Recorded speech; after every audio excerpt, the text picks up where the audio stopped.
Welcome to the IAM Winter Solstice Symposium and Fire Tenders Gathering. We are happy you are here. Please find the full schedule at iamsymposium.com. This was in 1995, and we were looking for fossils. And in fact, we found fabulous things. We found the missing link between humans and apes, which is called Ardipithecus ramidus. And it's been heavily published, including a cover on National Geo in 2010 in July. But, I was out there getting baked on these hillsides, these arid hillsides, like at 10 and 11 o'clock in the morning. It was like being in a convection oven. And I began to wish for a breeze, if I could put it that way. And when I thought about this, I just kind of put the thought into motion. And within 10, 15 minutes, a breeze would arrive. And then there were the dust devils. I remember when we had this project, which was down at a sand river, and we would pump water out of the sand river to wash these sediments through very fine screens to extract very small microfossils. And every day, about 1 o'clock in the afternoon, this huge dust devil would come dancing down the sand river, and it would pause, and then it would go through our camp, and it would blow everybody's laundry and towels up into the thorn trees and fill everybody's tents with dust. And it did this day after day at the same time. So one day I got fed up, and I got out in the middle of the sand river, and I looked at this dust devil, which was about 500 feet high. And I said, I called it a genie. I assumed that it was a jinn. And I said, "Hey, genie!" I shouted at the top of my lungs, Stop cruising through the camp. And I went through my request and so forth and so on and told the dust devil what it was doing. And it paused. And instead of racing into the camp, it jumped on me. And suddenly I was in the midst of the dust devil, and my hat, as I recall, went up about 500 feet in the air until it came down again. And the Turkish geologist I was working with shouted, the genie hears you and obeys, that sort of thing. And after that, the dust devil never went through the camp again. Now, this is rather interesting. But, what came to me when I was writing The Reenchantment was a chapter called Encounters with the North Wind. And, there was a time when I was teaching in Sacramento, and it was one of those hot summers where it never came below 100 degrees for like 3 weeks. Everybody's air conditioners were working double time. And in the daytime, it would go up to 120 degrees. And I began to yearn for the north wind. This was in September. And one day I looked out at my study, and the trees and the birch tree outside were dancing, and I knew the wind had come. So I went out, and it was the north wind.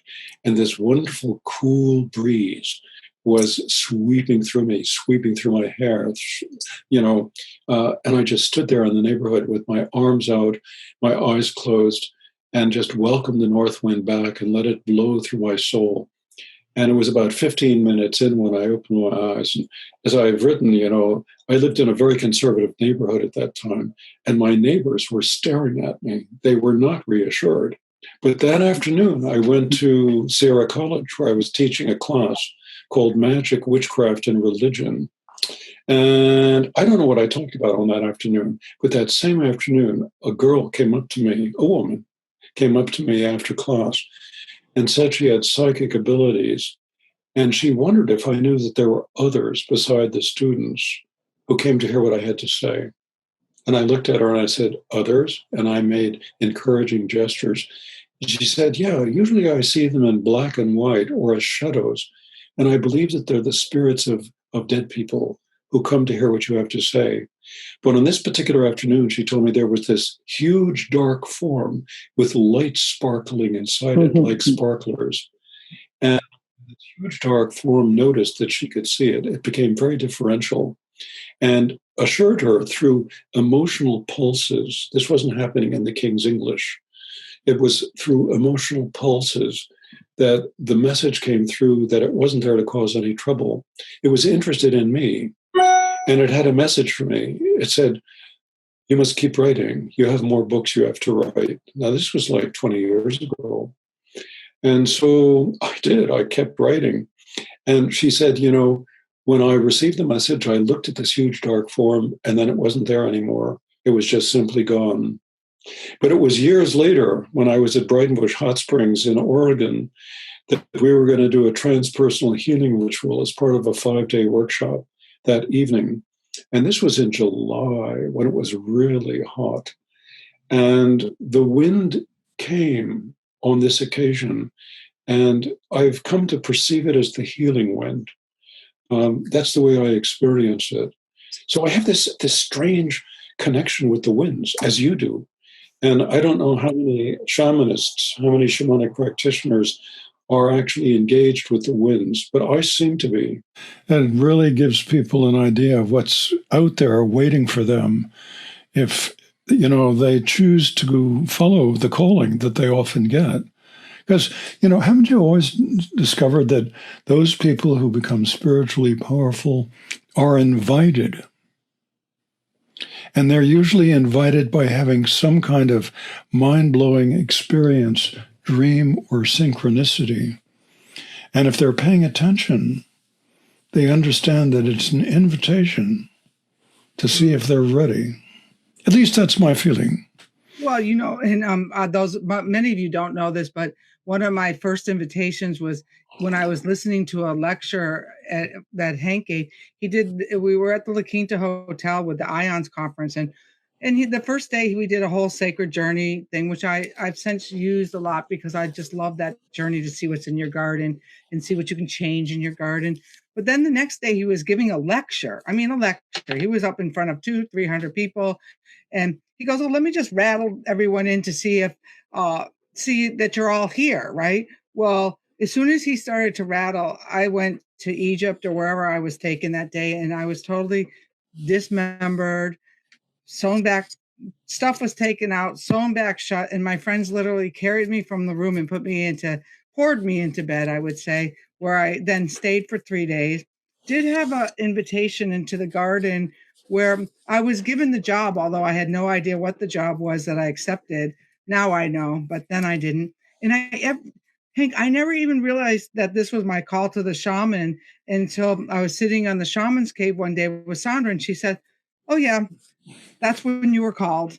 And I didn't, all the years of all the training, it never occurred to me that was the call. The call. Well, as most of your listeners are very much aware, the great mythologist Joseph Campbell, who I never had the opportunity to meet, but I heard him lecture once at the San Francisco Museum of Modern Art, and he lectured from 9 to 5 with slides, and he never looked at his notes, and he just kept everybody just enthralled.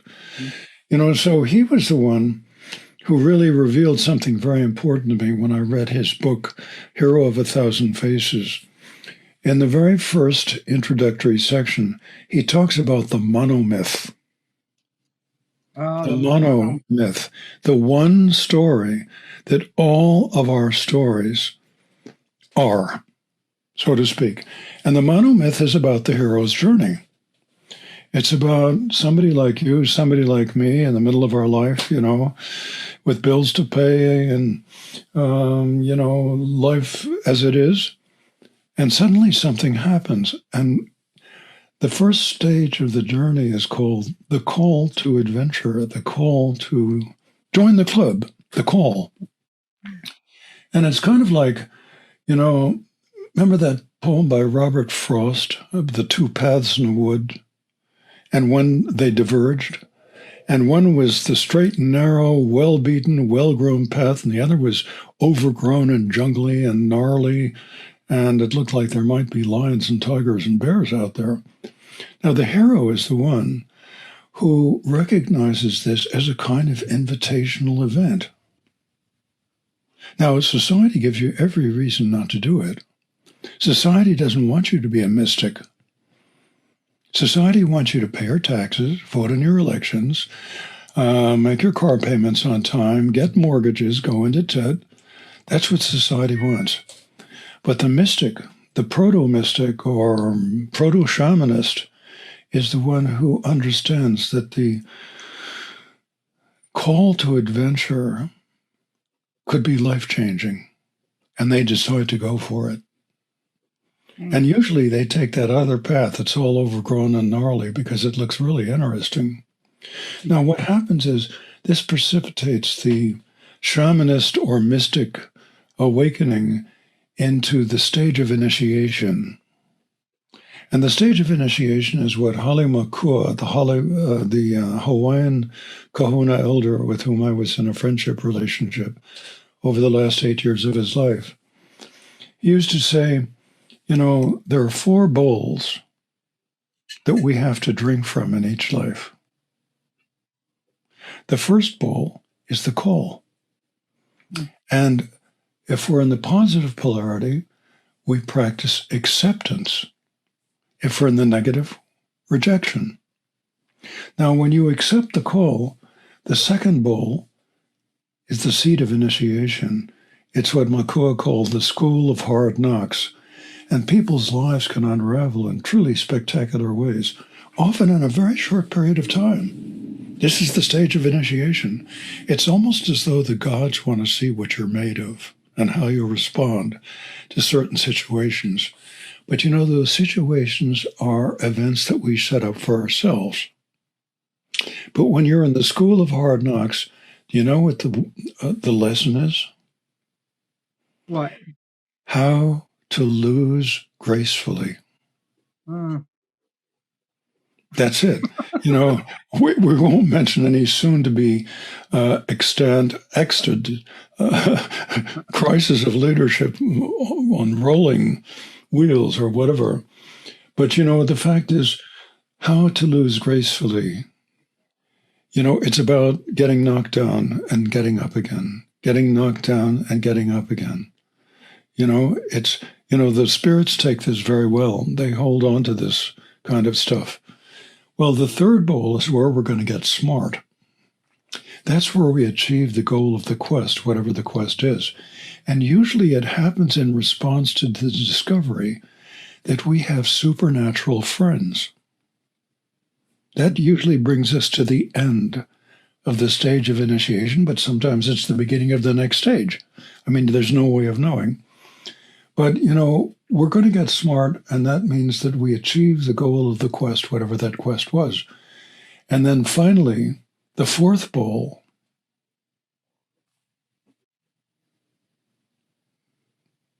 is about this. It's about silence.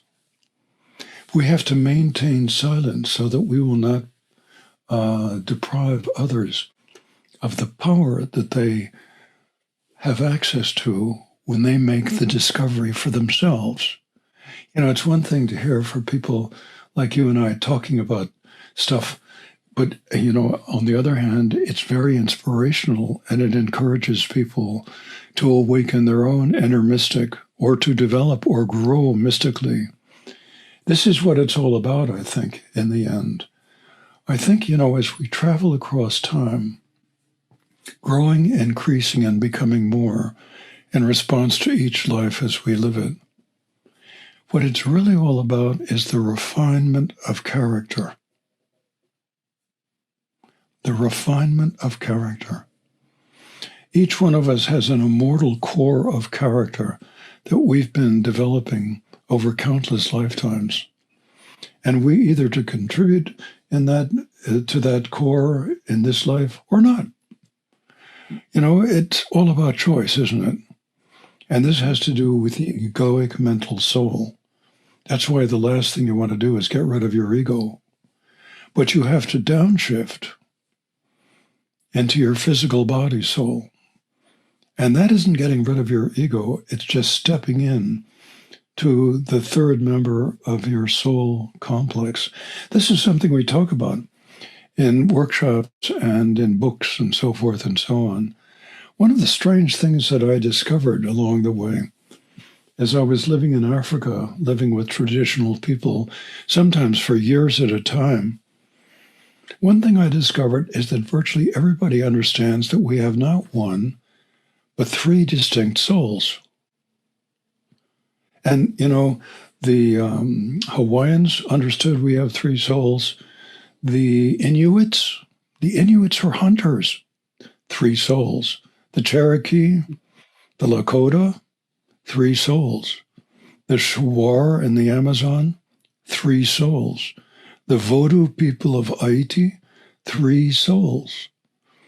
Now, this got lost somewhere along the line, and it was transformed into the Father, Son, and Holy Ghost, I think. The Holy Ghost would be your higher self, the Father would be the ego, and the Son would be the subconscious. It's essentially an understanding of the tripartite level of the self.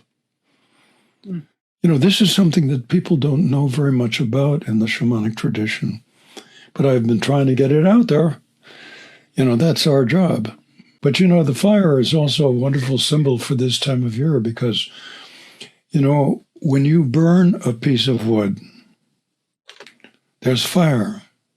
That's actually the fire of our star. And it's in that wood. And you're releasing that fire, that energy. And who knows where it goes next? It's energy. Now, that's not a small thing. When you light a candle like this yesterday for the solstice, I guess it was Monday, I came out in the dark and Jill was already up and she'd lit 2 candles. She'd created fire.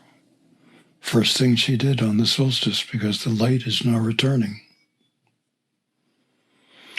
Well, let me share a little bit of information for you and then, we can throw it back and forth.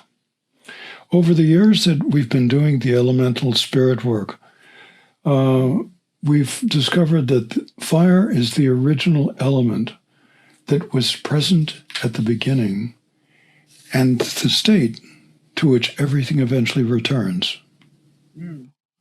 Now, we're not talking about incinerated, we're talking about your energy. Your energy is your fire.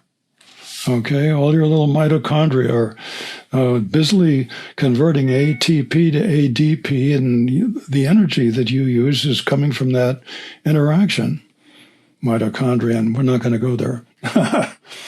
All right, the original element that was present at the beginning and the state to which everything eventually returns, it's present in everything. Everything. It's present in your house. If your house should burn, it's there. It's present in everything, and it's the state that our ancestors are in.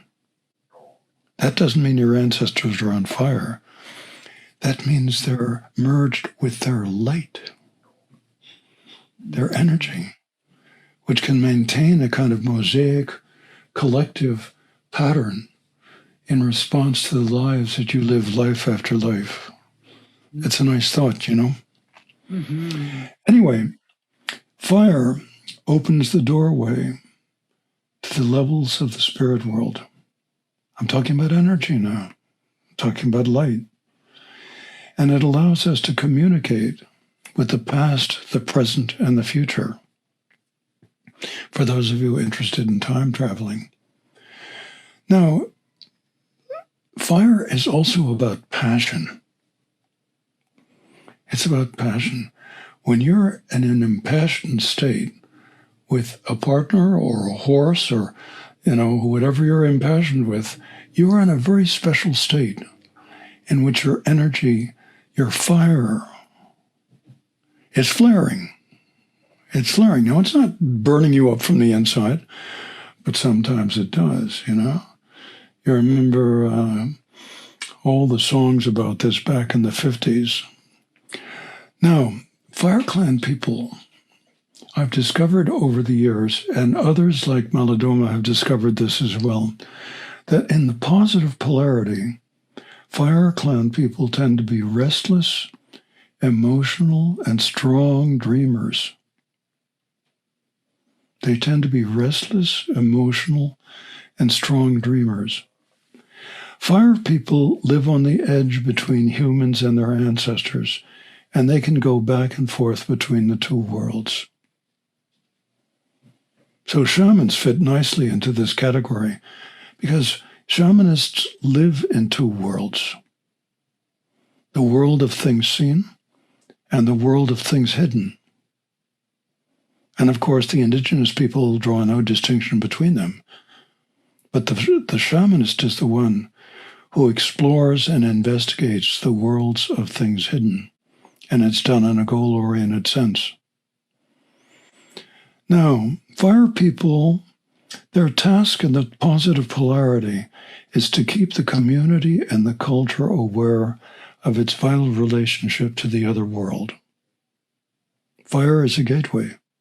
Think about the fact that for 1.5 million years, human beings and proto-human beings have been sitting around a fire every single night of their lives, staring into the flames, telling stories, doing healing work, doing divination work, shamanizing. Children will grow up in a society like that, and it's completely natural for them to have elders who can achieve special states of consciousness when the need requires it. I mean, that's just part of the culture. Now, in the negative polarity, fire people rush ceaselessly with a consumer's mentality, polluting, destroying, and conquering. In the negative polarity, fire people rush ceaselessly with a consumer's mentality, polluting, destroying, and conquering. Now, this brings up the field of economics. Because fire clan people are restless, they cultivate scarcity to promote production and consumption. That's economics. There's the whole corporate world right there. They cultivate scarcity so that they can instill a kind of fear in people to get what they want or need or are entitled to right now. Now, there's another negative aspect of fire clan people which is very concern-making. A fire culture in the negative polarity is often fascinated by violence. And in such a society, violence is highly marketable as it stimulates the culture as a whole. We're talking about the military. It stimulates the culture as a whole. Post-World War II was an incredible boom in response to the military. It was unbelievable. I don't think we've had one like that since. So a fire culture is often fascinated by violence, and in such a society, violence is highly marketable. Our films and our streaming events on television feature a lot of violence. In fact, sex and violence are the two elements that you have to make a blockbuster movie. And violence is very important. There's no question about this. Now, this means that in the negative polarity, a fire culture is a war culture. A fire culture is a war culture. And solutions to conflicts can only be resolved by more fire. We even have a term called friendly fire. Now, back to the positive polarity. Such a culture that we've just sort of talked about very briefly requires a lot of water to heal. Because when fire goes out of control, it consumes. Fire also produces, when you think it transforms from one state to another, virtually everything. Virtually everything. So in the positive polarity, a person with vision and passion who's actively involved in the world embodies fire. And so each of us needs to nourish the ancestral fire within so that we can stay in touch with our dreams and our visions. And that ancestral fire is your energy body, which connects you to all of your former selves as well as all of your former maternal and paternal ancestors. This is not a small thing. This is not generally understood as well. So as a gatekeeper, the gift to help people dream, the gift to help people dream or waken their intuitive or emotional selves seems to be associated with the gateway connected with fire. But you know, there's a lot more when you consider it. The Fire Clan people have really produced the world that we live in. They've created the world that we live in. When we started to actually modify nature in response to our needs through the invention of agriculture about 12,000 years ago, you know, the population has just exponentially increased ever since that time. And it's allowed populations to expand dramatically into all sorts of areas of the world that were not available before. Consider Steve Jobs, all right? Classic Fire Clan person. Look at what he did. Look at how he changed the world as a Fire Clan person. So Fire Clan people in the positive polarity are very valuable. And Americans, I think, and the Yoruba people in Nigeria, I lived with for 2 years, and the Dasnich and Turkana peoples of Ethiopia, you know, these are people who had a fairly strong contingency of Fire Clan people, as well as the other clans. And of course, the Fire Clan people are the warriors. They're the soldiers. They're the ones who protect and guard. They're the ones who create. They make things. All right? So the Fire Clan people are very important.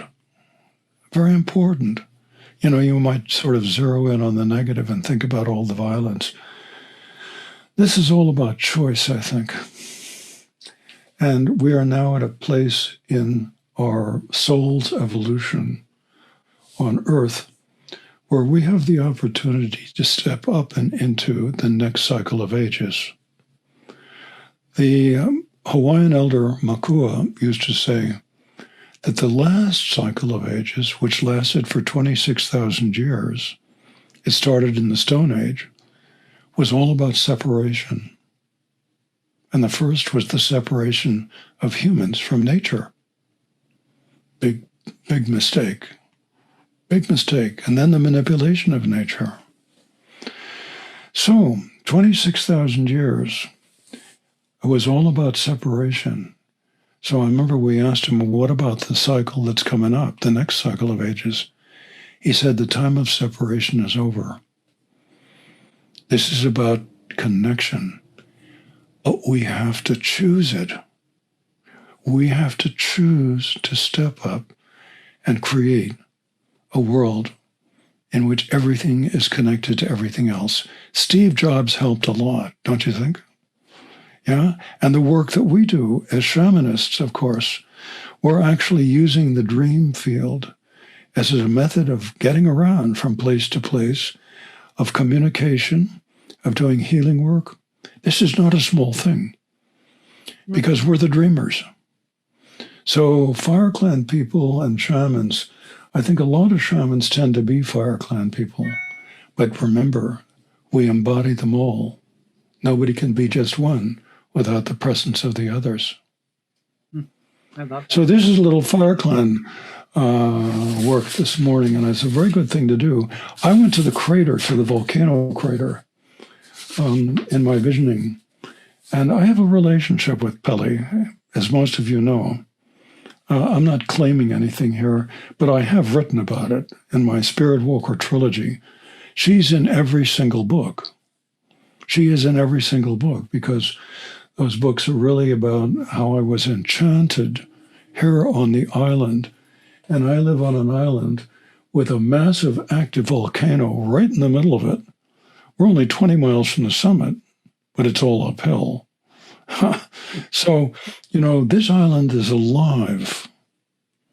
It has a live spirit in the middle of it, and she periodically turns over or stirs or goes down into Ko or one of the other provinces. So what I tried to do today is I tried to establish contact again, because she's been in meditation for 2 years. And I'm trying to get her, if she's going to fill that crater and it's going to flow out of the crater, I'm trying to give her directions on where to let it flow towards the southeast, because there are no people down there. There are no communities down there. And you could always use more landscape, Oh, she added 700 acres to the island in the last big blast. So she's a very interesting being. Sometimes people perceive her as a woman dressed in white. Sometimes she's a beautiful young Hawaiian woman. Sometimes she's a crone. Sometimes she has a little dog with her. That's called a poi dog out here. I don't know if that means that the animals were once made into poi, but that's what they're called, poi dogs. Yeah. So, if you run into Pele and you're dreaming, be very respectful. She likes flowers. So you can always create a bouquet, a dream bouquet right on the spot and offer it to her, and she'll be just delighted. I love that. Okay, this is the fire elemental. A little recap here before we start to drum. Achieve a relaxed position in a chair, in a couch, on the floor, and on a bed, or wherever you feel relaxed. If you have a headphone, use the headphone. If you're just using your computer, take your computer with you so you can hear the drum. Now, the drum helps us to alter consciousness. And so as you feel your consciousness shifting into a dreamlike state, it might take about, 3 or 4 or 5 minutes, then go in search of your sacred place in nature, which is special to you. And then experience that place somatically, like you're experiencing it through your body. Once you feel at home there and remember this place, we can dismember things, we can remember things. You're putting it back together. You're actually connecting with the dreaming of that place. Create a fire pit and invite the spirit of fire. And then merge with or connect with the fire spirit and ask what qualities and abilities it carries. What does it mean to be a gatekeeper connected with fire? And what are the gifts conveyed through that gateway? So we'll have about a 15-minute drum and then 5 minutes to take some brief notes, and then we'll resume contact. Okay? Couple of clearing breaths. No, couple of clearing breaths.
Well, that was interesting. I journeyed with you, by the way. Yeah, we'll take 5. We'll take 5, and then we'll resume our discussion.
Wow, Hank, that was a powerful journey. For me, too. I went to the crater. Oh, you did? Huh. I went to the crater. I had to burrow in. Again? I had to burrow into my garden, which I've never gone that way before. It's usually a nice door, but I felt like I was like the winter weasel burrowing in. And I came up in a new place in the garden because I guess I hadn't been over there where I was going to put the fire. Uh-huh. Well, you want to keep it contained.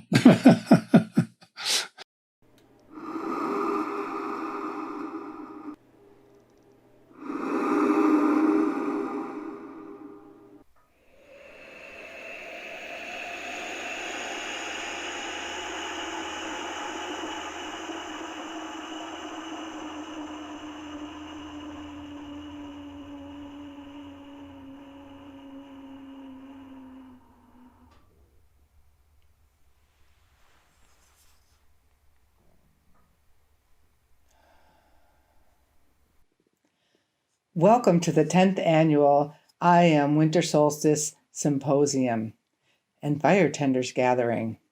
We are excited to offer this container for you to celebrate during these darker days of December, from December 20th through January 2nd. We will be having live events every day in the Wind Clan. There'll also be a recording available for you if you've given us your email address over at iamsymposium.com. And there's an opportunity to purchase this whole series if you don't think you can be with us live. So again, welcome, and we look forward to being with you throughout.